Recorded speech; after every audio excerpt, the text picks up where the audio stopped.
जाते हो तो वहाँ मेरे पति ठहरा हुआ है, उसे शीघ्र भेज देना। यह सुनकर ब्राह्मण देवता संगम पर गए और वहाँ वृक्षों की छाया में बैठे हुए कंठ को देखकर बोले, मैंने वन में एक स्त्री देखी है, उसने मुझसे कहा कि संगम पर मेरा पति है, उसको मेरे पास भेज दो। तब कंठ ने अपने एक सेवक से कहा, तुम जाओ और उससे पूछो कि तुम कौन हो और कहाँ से आई हो। सेवक जहाँ वह स्त्री बैठी थी वहाँ गया और इस प्रकार बोला, बाले राजा कंठ पूछते हैं कि तुम कौन हो। स्त्री बोली, जितात्मा पुरुषों की शिक्षा देने वाले गुरु हैं, दुष्टों का शासन करने वाले राजा हैं, और इस लोक में जो छिपे हुए पाप करते हैं उन सबको शासक विश्वान के पुत्र यमराज हैं। इस कंठ ने मृग रूपधारी ब्राह्मण का वध किया है, अतः इसे ब्रह्म हत्या लगी है। ब्रह्म हत्या मैं ही हूँ, यद्यपि मैंने उसे पकड़ रखा था, तथापि इस तीरथ के प्रभाव से वह मुझसे छूट गया है। यहाँ नर्मदा से आधे कोष के अंदर ब्रह्म हत्या का प्रवेश नहीं होता, अतः तुम जाओ, कंठ को शीघ्र ही यहाँ भेज देना।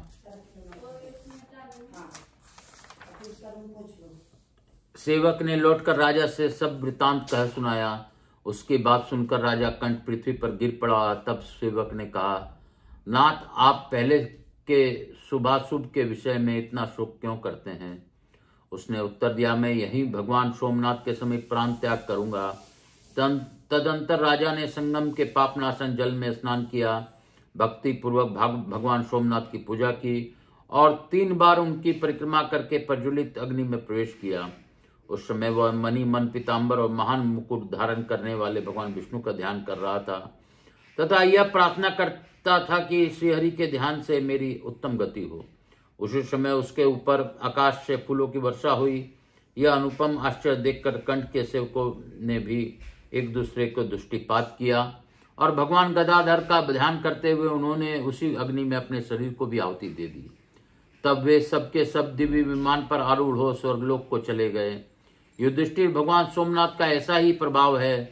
अष्टमी और चतुर्दशी को शुभ दिन में इसके समय सब समय और विशेषतः शुक्ल पक्ष में सप्तमी तथा रविवार को योग होने पर मनुष्य उपवास करके भक्ति भाव से रात्रि में जागरण करे, भगवान शिव को स्नान कराकर उसके विग्रह में चंदन का लेप करे और पुष्प धूप आदि देकर घी में दीपक जलावे। फिर दूसरे दिन अष्टमी युक्त सोमवार को प्रातःकाल क्रोध को जीतने वाले, निंदा से दूर रहने वाले, स्वांग सुंदर, शांत, अपनी पत्नी का पालन करने वाला, गायत्री जप परायण तथा कुकर्म रहित ब्राह्मण का पूजन करे। ऐसा करने से वह भगवान शिव के लोक में जाता है।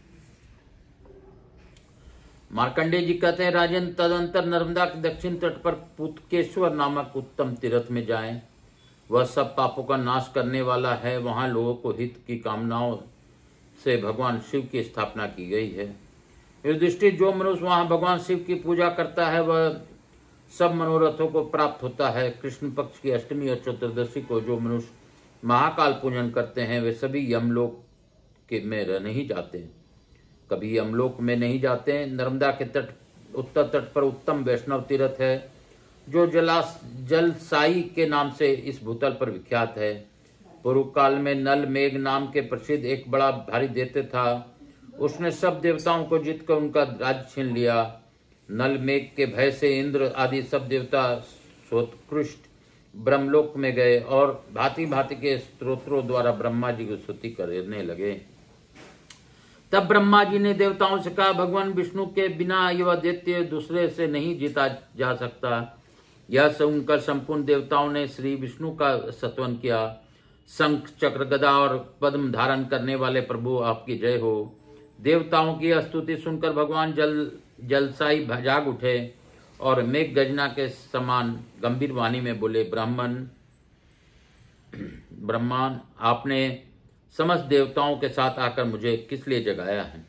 ब्रह्मा जी बोले, भगवान, हम लोग नल मेघ के भय से आपके धाम में आए हैं। पापी नल मेघ दूसरे किसी को भी हाथ नहीं मारा जा सकता, केवल आपके हाथ से उस दुष्ट आत्मा की मृत्यु होगी। भगवान विष्णु बोले, देवताओं, अपने अपने स्थान को जाओ, मैं उस महाबली दैत्य का वध कर दूंगा। तदंतर भगवान जनार्दन ने अपने हाथ में शंख चक्र गदा और शांग धनुष लेकर गरुड़ का पर सवार हो उस दानव का वध करने के लिए प्रस्थान किया। जगत के स्वामी श्री हरि गिरिराज हिमालय पर गए और उसके नगर के निकट पहुंचकर उन्होंने अपना पांचजन्य शंख बजाया। उसकी ध्वनि सुनकर नल मेघ को बड़ा क्रोध हुआ और वह अपने रथ पर आरूढ़ हो नगर से बाहर निकला। इतने में शंख चक्र और गदा धारण करने वाले भगवान विष्णु पर उसकी दृष्टि पड़ी। तब नल मेघ बोला, दानवो, यह वही विष्णु है जिसने दानव धुंधुमार का वध किया है, इसे मार डालो।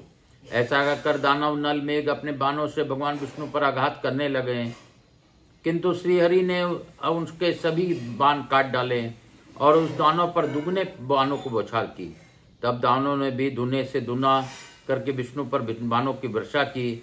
तब भगवान ने नार सिंह बाण चलाया। उसे देखकर नल मेघ सिद्धापूर्वक रथ में उतर गया और हाथ में तलवार लेकर भगवान को मारने के लिए दौड़ा। यह देख श्रीहरि ने अपने अमोघ चक्र लेकर उस दानव का मस्तक काट गिराया। तदनंतर देवताओं ने भगवान विष्णु पर फूलों की वर्षा की।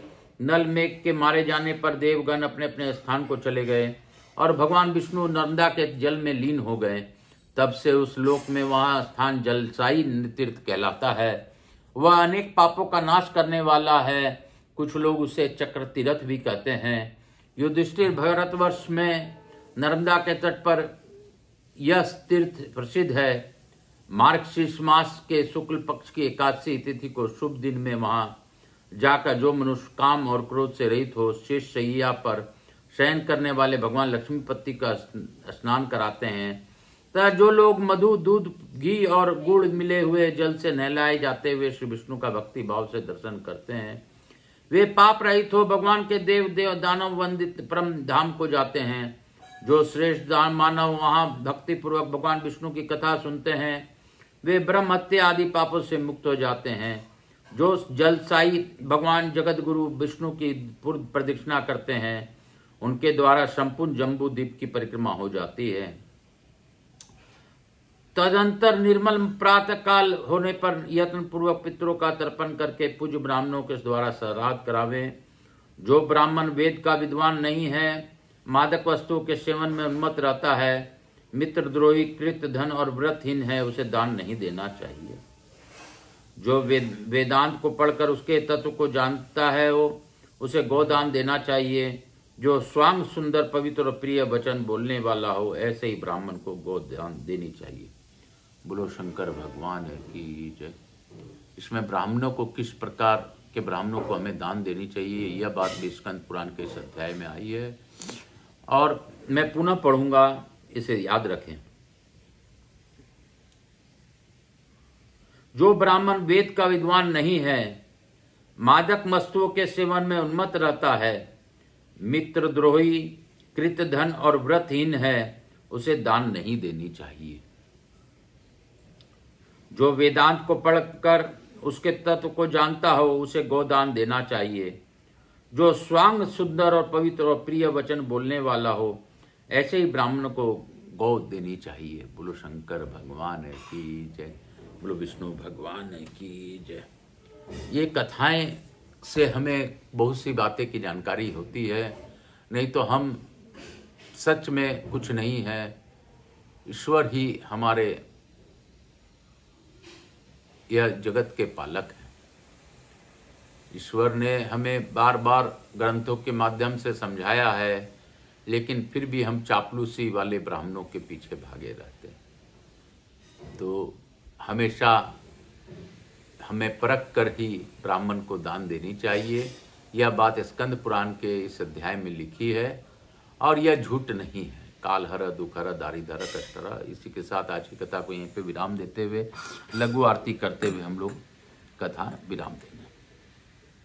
हे भोला सबका दुख काटो बाबा, हे शंभो सबका दुख काटो भोला। शिव शंकर जपूं तेरी माला बाबा भोला, जपूं तेरी माला के भोला, सबका दुख काटो बाबा।